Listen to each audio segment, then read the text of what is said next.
So today's session will be about the musical scales, and we will be introducing the staff notation today.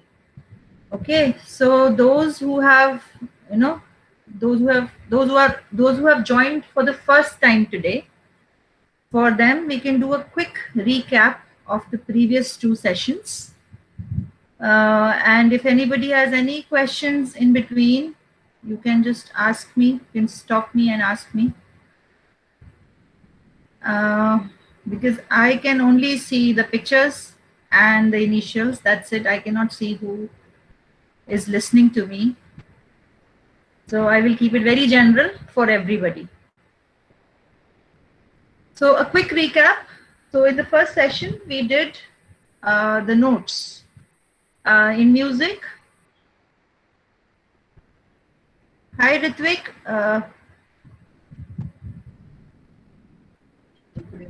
Good evening. Good to see you.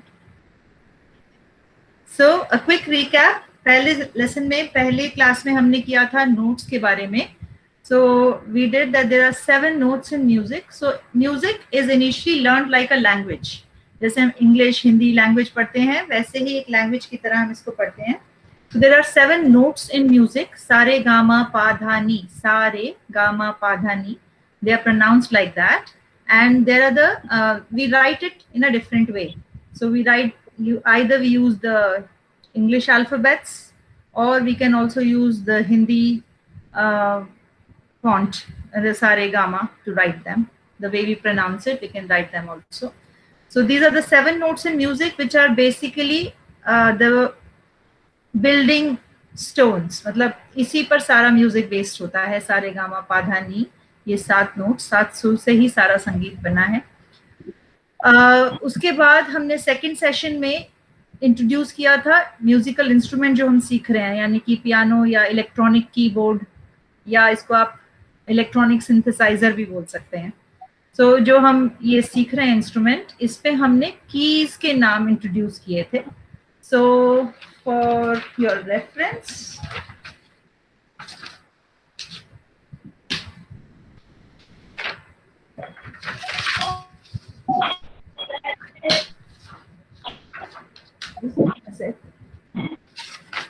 here. So can we all see this on screen?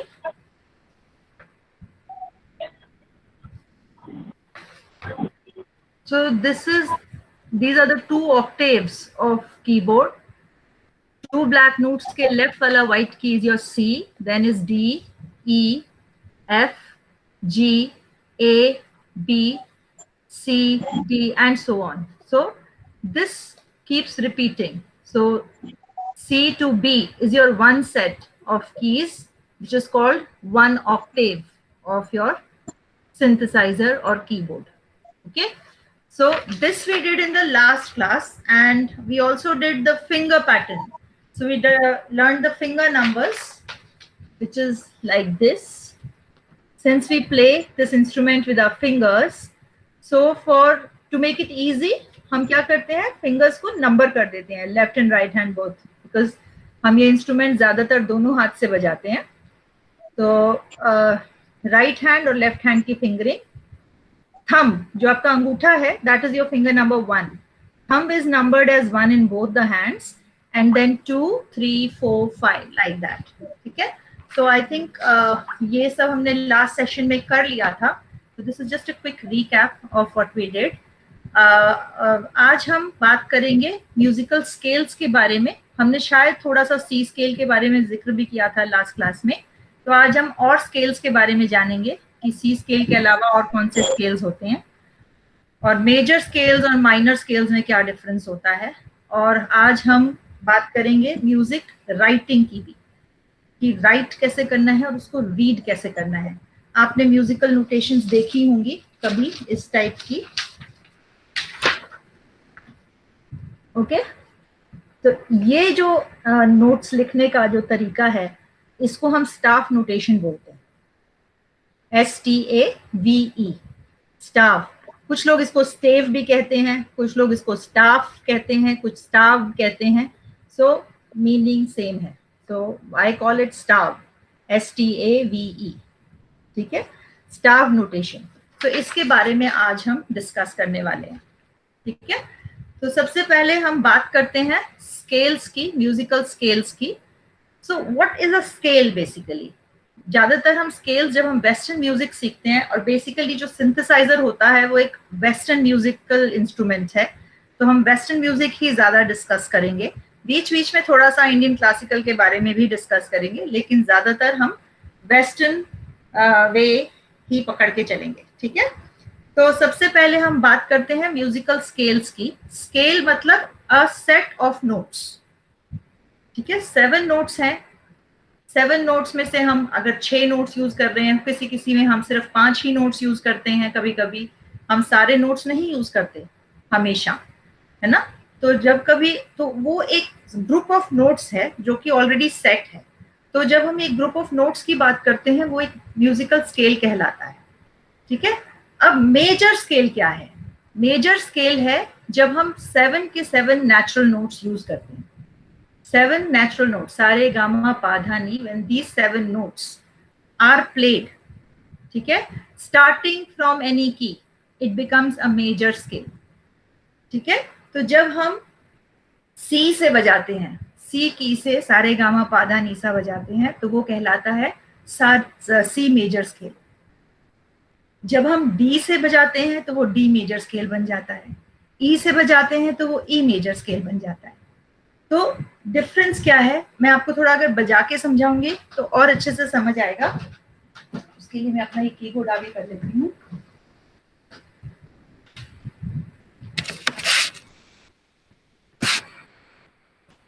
क्या आप सबको keyboard नजर आ रहा है?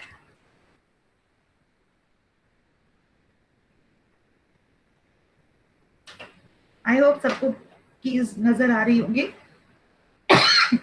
Sorry, आज मेरा गला थोड़ा खराब है, so please I am sorry for my voice today. या इट्स विजिबल, ग्रेट. सो हमने बात की थी कि 2 ब्लैक कीज के लेफ्ट वाला व्हाइट की आपका सी होता है. तो हम सी से जब हम ये कीज प्रेस करेंगे, C D E F G A B C. So C scale is very simple, क्योंकि इसमें कोई भी हम ब्लैक की का यूज नहीं कर रहे हैं. इसमें कोई भी ब्लैक नोट नहीं आता है, ब्लैक की नहीं यूज होती है. तो सबसे सिंपल स्केल होता है सी मेजर स्केल, क्योंकि इसमें सिर्फ व्हाइट नोट्स आप बजाओगे सी से लेके बी तक, तो आपको सरगम सुनाई देगी, आपको नोट सुनाई देंगे. ध्यान से सुनिएगा.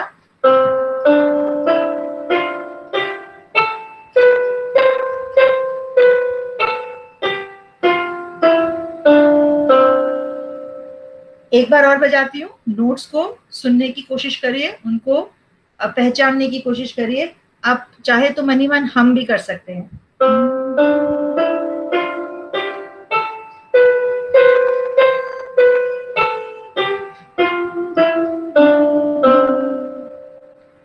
ये आपका हो गया सी मेजर स्केल. ओके, अब यही सरगम है, हम सिर्फ कीज बदल देंगे. अब हम सी से ना लेके सा हम डी से लेंगे. डी से अगर हम सा मान के चले तो हमारा रे, हमारी बाकी की सरगम देखो कैसे आएगी.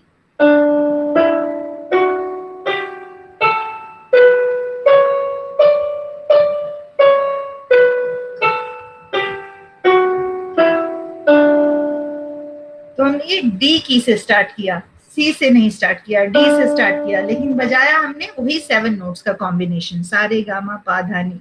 लेकिन अगर आप ध्यान दो तो पिच थोड़ी सी ऊपर हो गई. ये सी स्केल है. अब डी स्केल.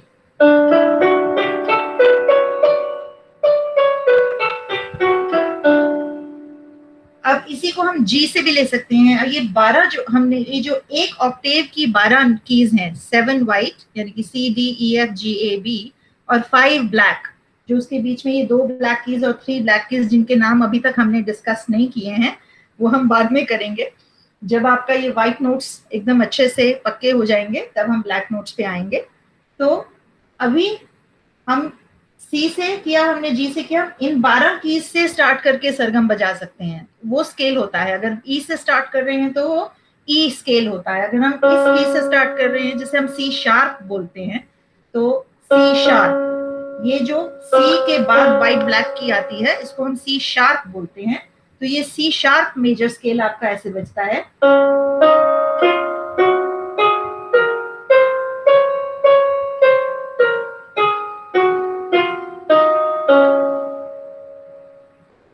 ठीक है, तो ये आपका सी शार्प मेजर स्केल हो गया। अब हम जी से स्टार्ट करें, नीचे वाले जी से ले लेते हैं, अदरवाइज बहुत हाई हो जाएगा। इस वाले जी से अगर हम स्टार्ट करें,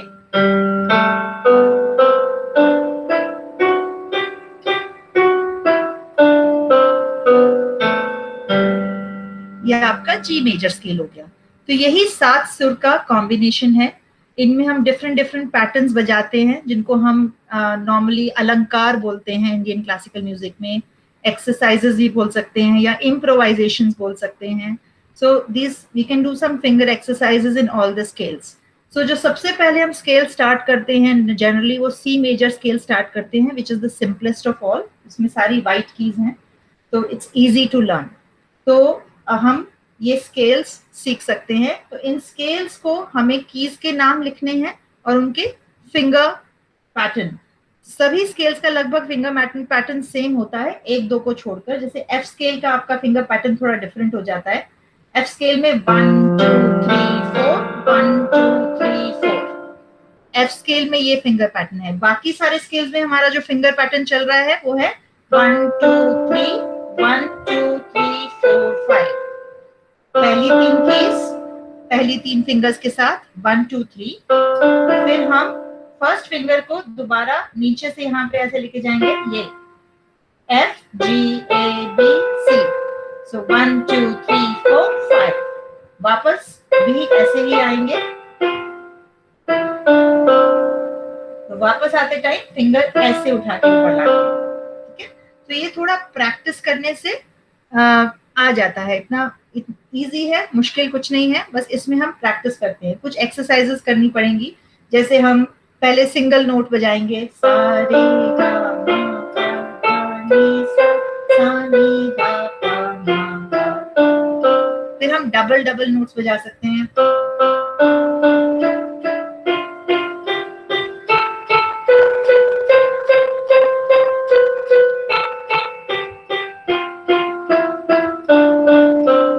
फिर 3 टाइम्स ले सकते हैं।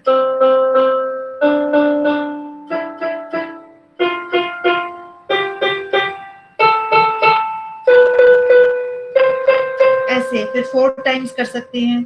फिर हम नोट्स जोड़ना शुरू करते हैं, दो दो नोट्स का पैटर्न। सा रे रे गा गा मा पा पा गा गा नी नी सा, सा नी नी गा गा पा पा मा गा गा नी नी सा। ये सब आपकी फिंगर एक्सरसाइजेस है, कि आपकी फिंगर्स जो है वो कीज पे स्मूथली चलने लगे। फिर सा रे गा, ये एक्सरसाइज सभी बहुत पसंद करते हैं। 3 नोट्स ले के 3 नोट्स का पैटर्न है, सा रे गा रे गा गा मा पा मा गा गा गा नी गा नी सा, सा नी गा नी गा पा पा गा गा गा रे सा। ठीक है, तो ये राइट हैंड की प्रैक्टिस है। तो राइट हैंड की प्रैक्टिस करने के लिए कुछ एक्सरसाइजेस आप लोग कर सकते हैं। जिनको ये एक्सरसाइजेस चाहिए हैं वो प्लीज मुझे बता देना। मैं इनको प्रॉब्ली मैं डिस्कस करके बताऊंगी कि अगर हम नोट्स शेयर करना चाहें तो कैसे कर सकते हैं, so that you can start writing also. जो भी मैं बता रही हूँ एक्सरसाइजेस कर रहे हैं वो हमें अब करनी होंगी, उनको प्रैक्टिस करना होगा, ताकि हमारा राइट हैंड फिंगरिंग स्ट्रांग हो जाए, ताकि हम फिर लेफ्ट हैंड से कॉर्ड्स बजाना शुरू करें। सो ये इट्स ये एक ऐसा नहीं है कि आपने कोई चीज सीख ली और आपको आ गई, समझ लिया हमने, हमें सब कुछ समझ आ जाता है, लेकिन उसको प्रैक्टिकली करना थोड़ा सा टाइम लगता है। It takes effort, time and patience. Initially आप बहुत स्लोली, जैसे आपने छोटे बच्चों को अगर चलते हुए देखा है, जब वो चलना सीखते हैं, शुरू करते हैं, तो वो कितना केयरफुली एक एक पैर रखते हैं ताकि वो गिरे नहीं। They are trying to find out their balance and all that stuff.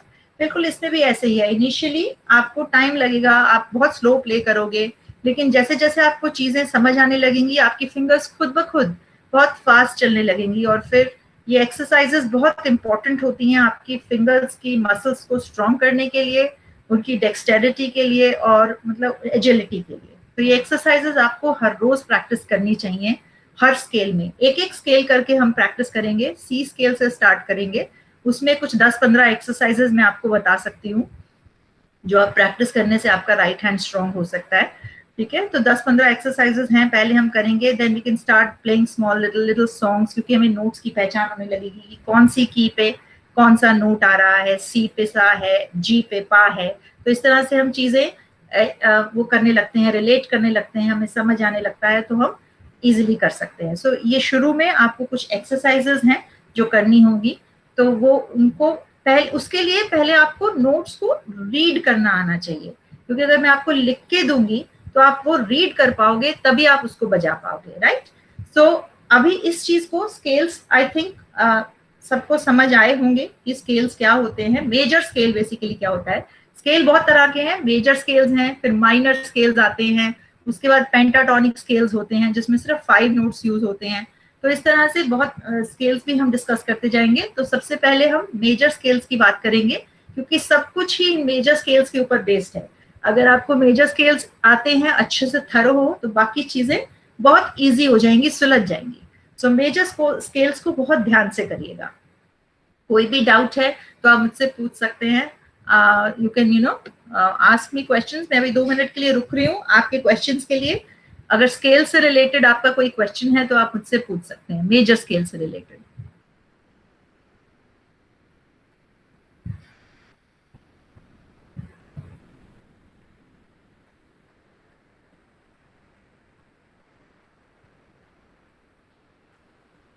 किसी को कुछ नहीं पूछना? अच्छा, चीजें क्लियर है? Ritvik, music on wheels, yes ma'am. आपको समझ आ रहा है मैं क्या समझाने की कोशिश कर रही हूँ? Yes ma'am. कुछ भी क्वेश्चन है आप पूछ सकते हैं। म्यूजिक ऑन व्हील्स, आप कुछ पूछना चाहेंगे?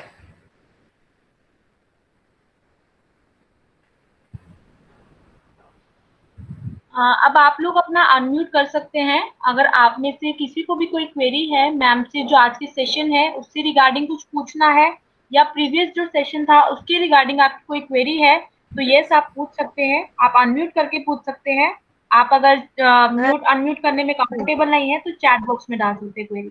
Yes yes, music on wheel common.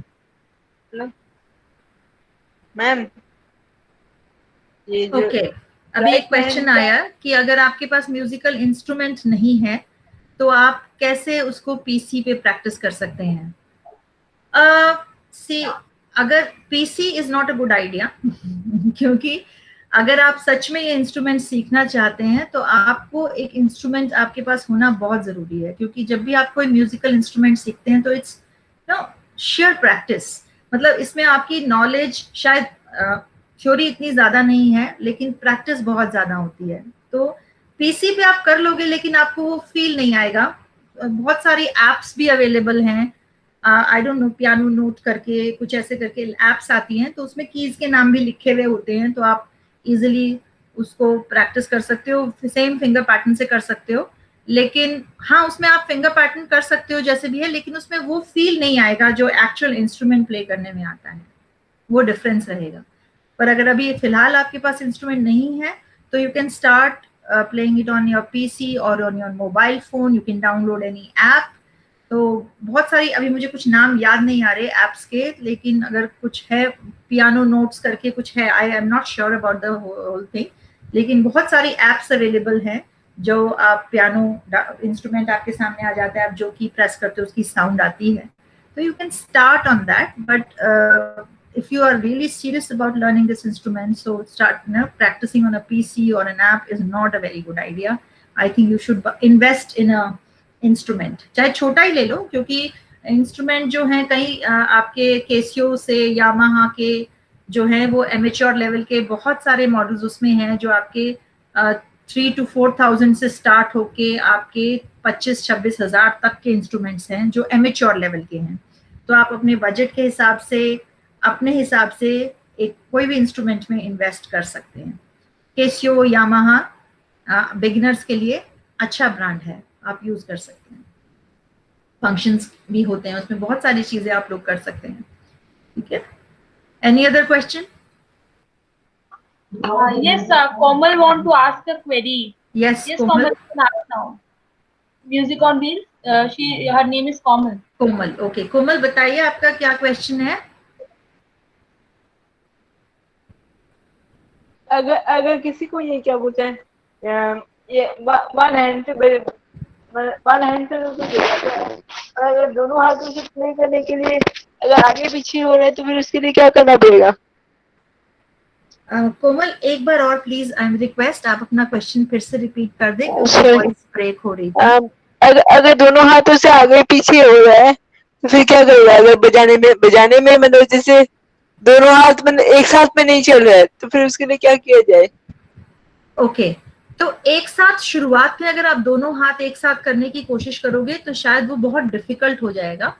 पहले आप अपने राइट हैंड को स्ट्रॉन्ग करिए, क्योंकि राइट हैंड हम ज्यादा इस्तेमाल, जो हैंड आप ज्यादा इस्तेमाल करते हो, कुछ लोग लेफ्ट हैंड ज्यादा इस्तेमाल करते हैं, तो डिपेंड्स।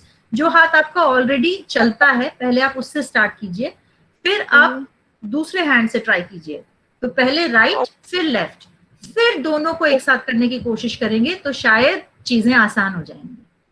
अगर आप शुरुआत में ही दोनों हाथ एक साथ लगाएंगे तो आपका कंसंट्रेशन दो तरफ बढ़ जाएगा। तो अभी पहले आप अपने राइट हैंड को स्ट्रॉन्ग करिए, वो इतना स्ट्रॉन्ग हो जाए कि आप उसको बिना देखे प्ले करें। फिर उसके बाद अपने लेफ्ट हैंड की प्रैक्टिस करिए, इतना स्ट्रॉन्ग हो जाए कि वो आप उसको मतलब इजीली आपको बिना देखे वो चलाने में आसानी हो जाए। ठीक है, उसके लिए मैं आपको कुछ एक्सरसाइजेस बता सकती हूँ करने के लिए, फिर आप दोनों हाथ एक साथ ट्राई करिए। तो ये I think will be the best method to do it. I think फिर वो आगे पीछे नहीं होगा। एंड स्टार्ट स्लो, बहुत धीरे अपने आप को, हाँ जितना धीरे, मतलब एक एक नोट आप धीरे धीरे, मतलब जरूरी नहीं कि आपको फास्ट बजाना है, एक एक नोट बहुत धीरे धीरे धीरे धीरे कर सकते हैं। So don't be in a rush to finish it.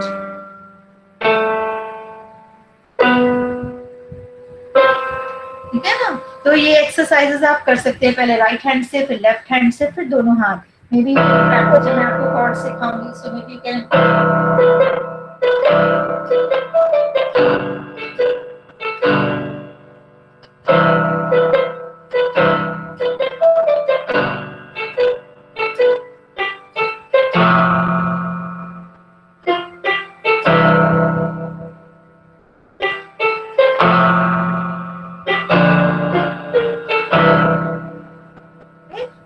इस तरह से आप प्रैक्टिस कर सकते हैं। क्योंकि आप लेफ्ट हैंड से आप क्या बजाना चाहते हैं, कॉर्ड्स बजाना चाहते हैं या मेलोडी बजाना चाहते हैं, तो उस हिसाब से आपको प्रैक्टिस करना पड़ेगा धीरे धीरे, very slowly. Right hand first या your stronger hand first and then your weaker hand, दोनों को अलग अलग प्रैक्टिस करिए, फिर दोनों को साथ मिलाइए। ठीक है, okay, thank you ma'am. You most welcome. और कोई क्वेश्चन हो प्लीज तो बताइए, अदरवाइज हम आगे बढ़ते हैं।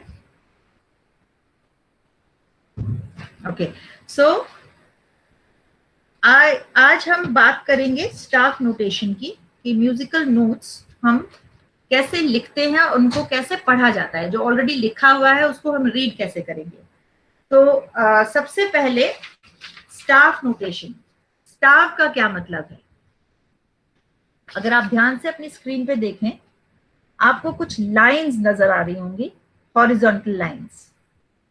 ठीक है, तो ये जो हॉरिजॉन्टल लाइंस हैं ये 5 हैं। नीचे से अगर हम गिनना शुरू करें,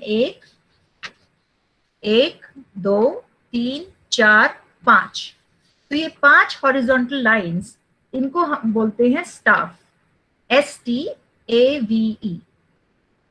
ओके, तो ये इस पे म्यूजिकल नोट्स लिखे जाते हैं, इसलिए इसको हम स्टाफ नोटेशन बोलते हैं। ठीक है, तो इस स्टाफ नोटेशन में इस स्टाफ में अगर आप देखें 5 लाइंस हैं। हम हमेशा लाइंस का नंबर नीचे से शुरू करते हैं। So the bottom most line is your line number 1। Then line number 2, अगर आप यहां देखें इस कोने पे ध्यान से, line number 1, line number 2, line number 3, line number 4, line number 5, ठीक है, 1 2 3 4 5, 5 लाइंस के बीच में स्पेसेस हैं। इन लाइंस के बीच में जो गैप है उसको बोलते हैं स्पेस।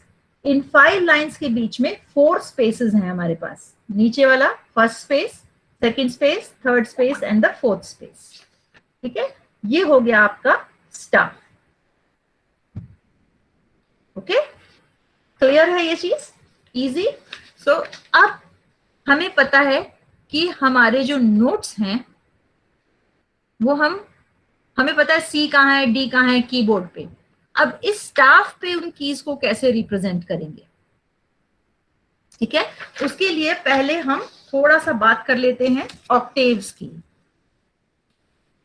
सेट्स की। एक सेट जो आपका है, दिस इज योर 1 ऑक्टेव, ये आपका सबसे लोएस्ट सी है, लोएस्ट सी।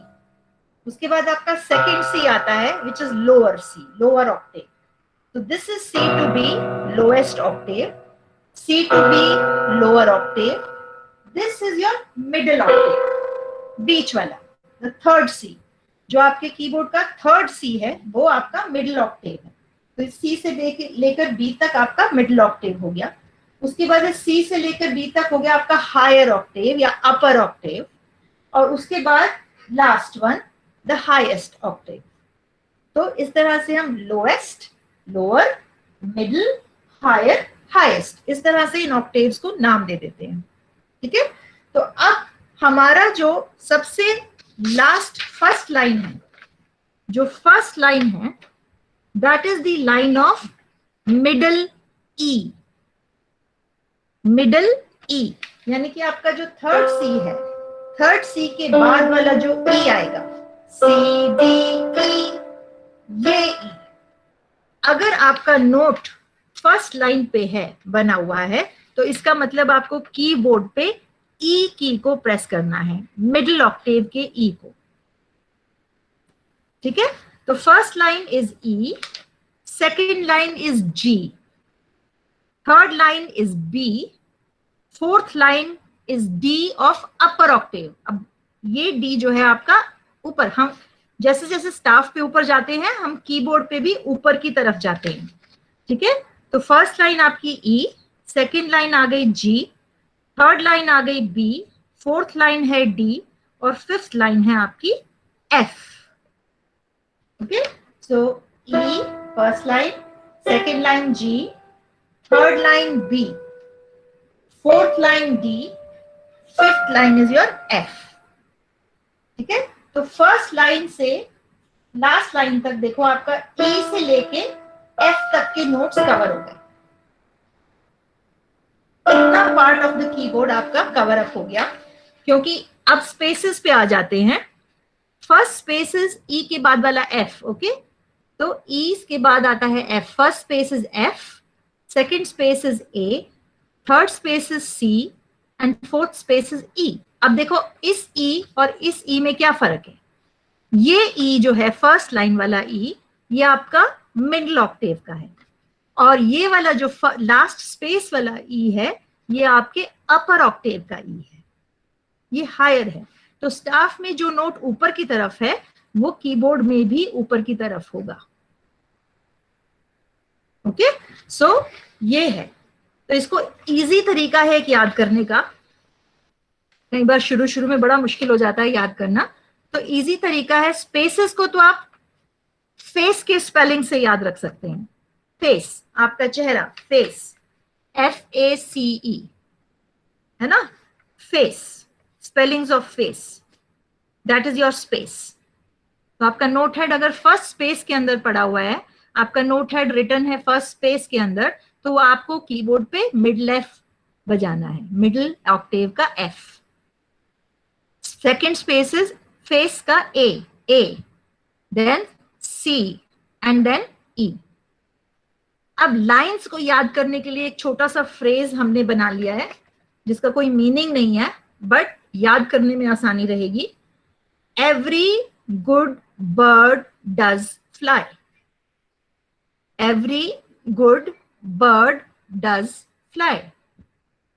तो इस तरह से अगर आप याद कर लेंगे शुरुआत में, तो आपको कंफ्यूजन अगर होता है कि कौन सी लाइन पे कौन सा नोट था, तो आप इस तरह से इस ड्रिल को अप्लाई करके याद कर सकते हैं। और थोड़ी सी मेहनत और थोड़ी सी प्रैक्टिस के बाद आपको ये ड्रिल अप्लाई करने की जरूरत नहीं पड़ेगी, आपको खुद ब खुद पहचान होने लगेगी नोट्स की स्टाफ पे।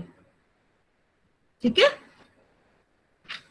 तो अगर आप ध्यान से देखें तो आपका ई से लेकर एफ तक के व्हाइट नोट्स हमने कवर कर लिए। ई, F, G, A, B, C, D, E, F. तो ई से लेकर एफ तक के आपके नोट्स आप इजीली स्टाफ पे पढ़ सकते हैं। आई थिंक इतना अगर क्लियर है तो हम आगे बढ़े।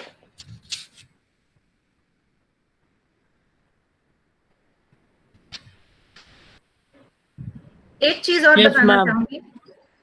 बताना चाहूंगी before we end this session. ठीक है, आप ज्यादातर एक ऐसा साइन देखते हो स्टाफ की शुरुआत में, जब भी म्यूजिकल नोट्स लिखे होते हैं और उसके शुरुआत में ऐसा एक साइन बना होता है, इसको हम बोलते हैं क्लेफ, CLEFF, क्लेफ। ठीक है, ये बेसिकली आपको बताता है कि जो आपके स्टाफ वाले नोट्स हैं वो हाई नोट्स हैं या लो नोट्स हैं, वो आपको आपके कौन से हाथ से बजाने हैं, राइट हैंड से बजाने हैं या लेफ्ट हैंड से बजाने हैं। हाई नोट्स ज्यादातर हम राइट हैंड से बजाते हैं, और जो कीबोर्ड के लो नोट्स हैं, नीचे की तरफ के नोट्स हैं, वो हम लेफ्ट हैंड से बजाते हैं। ठीक है, तो ये जो क्लेफ है इसे हम ट्रेबल क्लेफ कहते हैं। हाई नोट्स के लिए ट्रेबल क्लेफ, या इसको हम जी क्लेफ भी बोलते हैं। दो नाम है, ट्रेबल क्लेफ या जी क्लेफ। इसका सिर्फ ये मतलब है, दिस इंडिकेट्स कि इस स्टाफ पे जो भी नोट्स हैं वो आपको अपने राइट हैंड से प्ले करने हैं, ट्रेबल क्लेफ और जी क्लेफ। ओके, सो अगर आप फॉर एग्जांपल ये वाली पीस ये एक्सरसाइजेस देखें तो स्टाफ के शुरुआत में ट्रेबल क्लेफ बना है, मतलब ये सारे नोट्स जो हैं आपको राइट हैंड से प्ले करने हैं।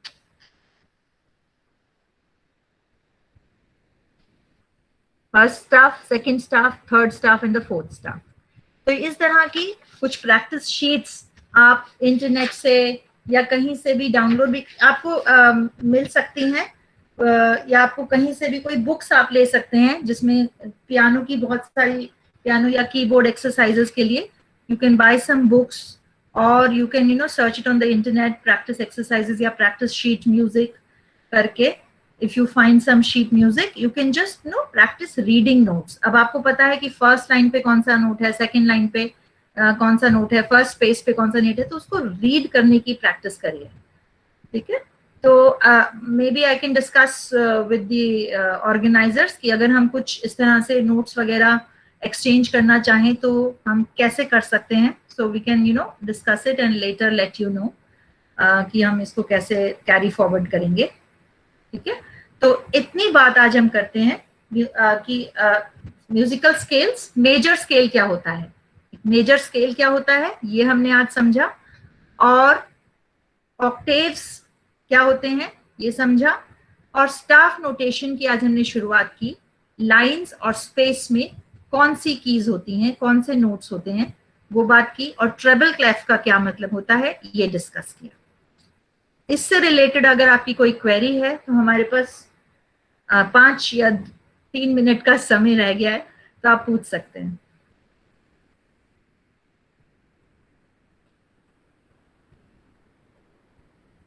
अगर कोई ऑलरेडी स्टाफ नोटेशन सीख रहा है तो मुझसे प्लीज शेयर करें।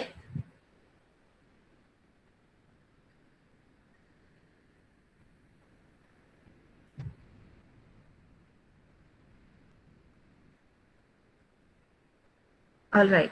So, yes, Paya. Okay.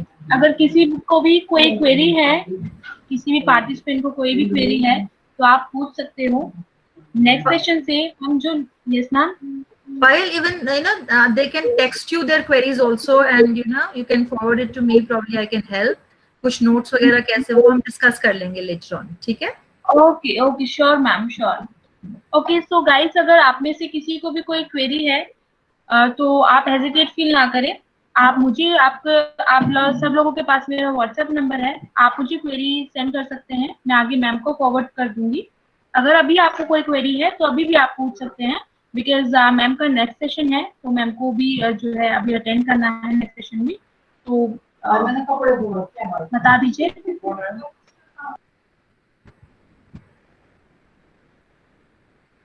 तो फिलहाल शुरुआत में आप वो जो सिंपल एक्सरसाइजेस सी से लेकर बी तक, पहले एक एक नोट, फिर उसी नोट को 2 बार, फिर 3 बार, फिर 4 बार, ऐसे आप प्रैक्टिस करना शुरुआत कर सकते हैं राइट हैंड से.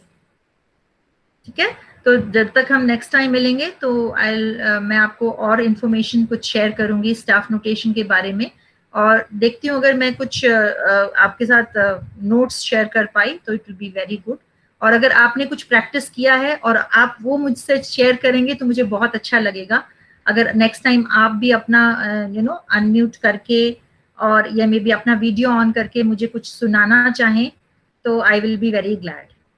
अगर आपने पहले कुछ सीखा है या आपने कुछ प्रैक्टिस किया है तो आप मुझे अगर वो दिखाएंगे तो मैं आपको हेल्प कर पाऊंगी एंड मुझे बहुत अच्छा लगेगा. So thank you so much everybody for joining in today. आज ये सेशन ज्वाइन करने के लिए आप लोगों का बहुत बहुत बहुत शुक्रिया. आई होप आपको कुछ फायदा हो इससे, तो I will be very grateful and glad. Thank you ma'am and thank you guys. Definitely hope करते हैं कि नेक्स्ट सेशन में जो है आप लोग जो अपना जो अब तक का जो आपका एक्सरसाइज है आप वो मैम को करके दिखाएंगे, सो दैट कि वो आपको करेक्ट कर सके अगर आप कुछ मिस्टेक कर रहे हैं. Okay, great. Yeah thank you Payal, thank you so much and thank you everybody once again. So see you next week. Bye bye. Bye ma'am. Thank you for this lovely session ma'am. Thank you.